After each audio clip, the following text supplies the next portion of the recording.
Well, on this Monday's edition of Health Matters, we take a look at corporate wellness. As South Africa observes Corporate Wellness Week, leadership and Wellbeing Executive Coach Dr. Ashika Pillay says studies show that people who are happier are more productive.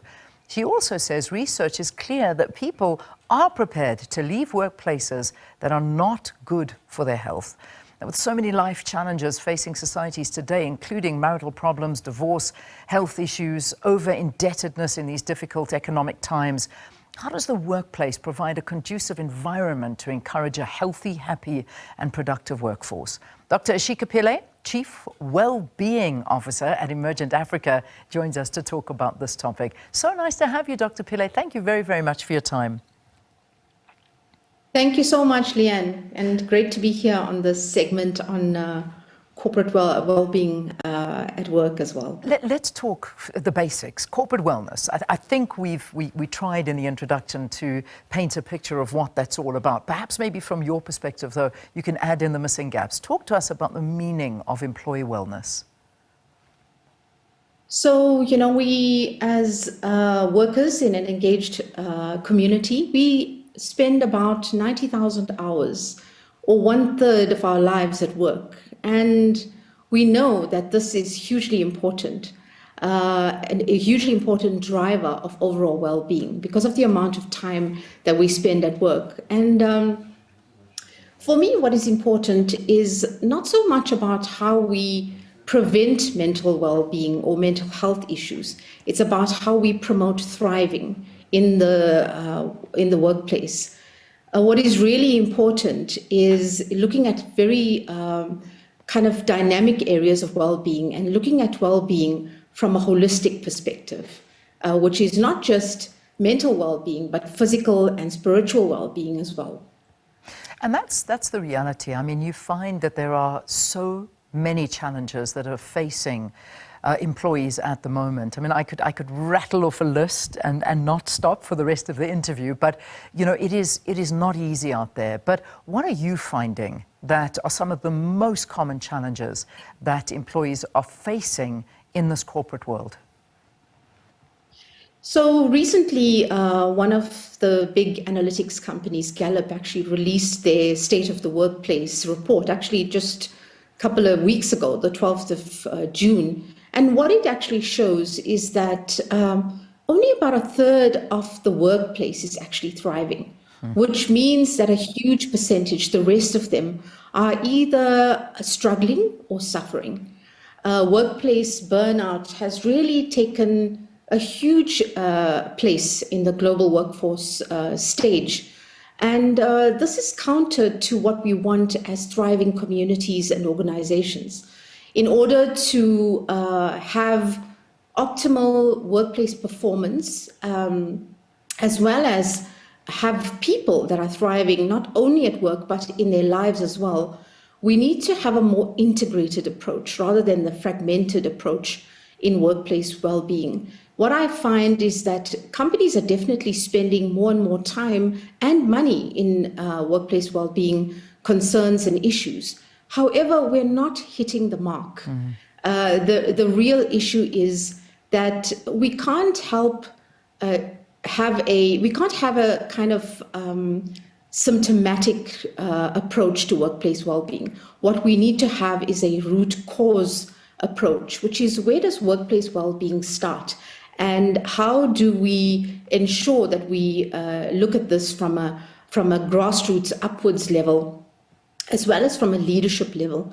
So we're spending more money on workplace well-being, that's for sure, but we're not hitting the mark because we are not addressing the systemic causes of well-being in the workplace, which is really about, and in fact in 2022, the US Surgeon General released a framework for mental well-being at work. And what it looks at is how do we look at how people matter in the workplace? How do we provide meaning and purpose? How do we ensure community and belonging and connection? How do we ensure growth and learning and development? And how do we prevent harm, meaning safe physical and psychological safety in the workplace? So it's a wonderful framework and anyone can look it up. about really the 5 dimensions of comprehensive and integrated workplace well-being. So as much as I'm listening to you, and there are certain organizations that lend itself to that kind of environment, but unfortunately, there are many workplaces that do not lend themselves to that environment. It's a cutthroat environment. It's an environment where it's literally survival of the fittest.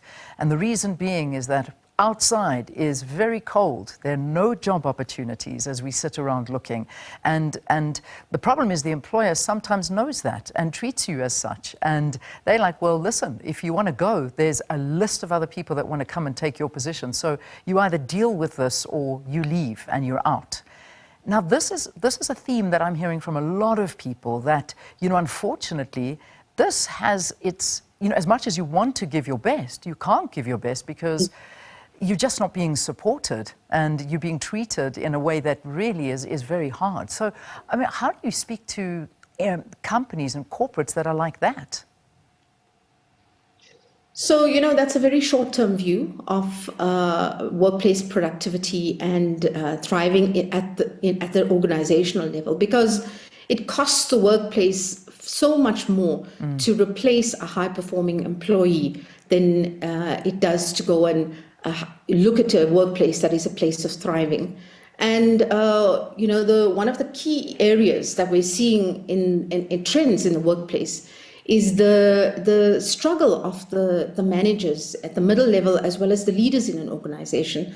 So in my view, workplace well-being really starts at that core level, the nucleus of an organization that determines its well-being DNA, which is the leadership. And how do we address that from that level, both from a bottom-up as well as a top-down way? And there are many misconceptions in the workplace about well-being, and organizations are paying the price for this. Yeah. That's for sure, because the cost of an employee that's absenteeism versus presence, which is hugely costly for an employee. So workplaces are definitely seeing the brunt of it on their bottom line. And we need a different way. We need a different culture of looking at workplace well-being. And we're definitely seeing a shift and a trend towards knowing that employee well-being and productivity and performance are hugely interrelated. Yeah,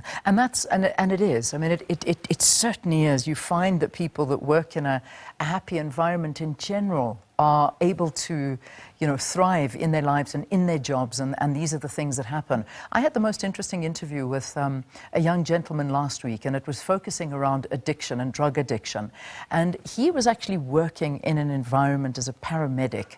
And this story has stayed with me ever since I spoke to him. And he was actually working for Netcare at the time, not pointing fingers at Netcare, but just in general talking about this conversation where he obviously never went to a debrief because he saw something terrible while he was out as a paramedic and never debriefed, and that was basically the end of his career, and then he turned to drugs to try and cope with it. Debriefing, having wellness centers within organizations, is this almost like a compulsory for any organization that you should be able to go and ask your company for help if you're not coping? Absolutely. I mean, that's the place of what we call employee awareness programs or employee assistance programs. And that is one of the rungs for sure of workplace well-being. And that speaks to the pillar of mitigating illness and preventing harm. So I think most companies are actually pretty good at that because we're able to look at symptom relief.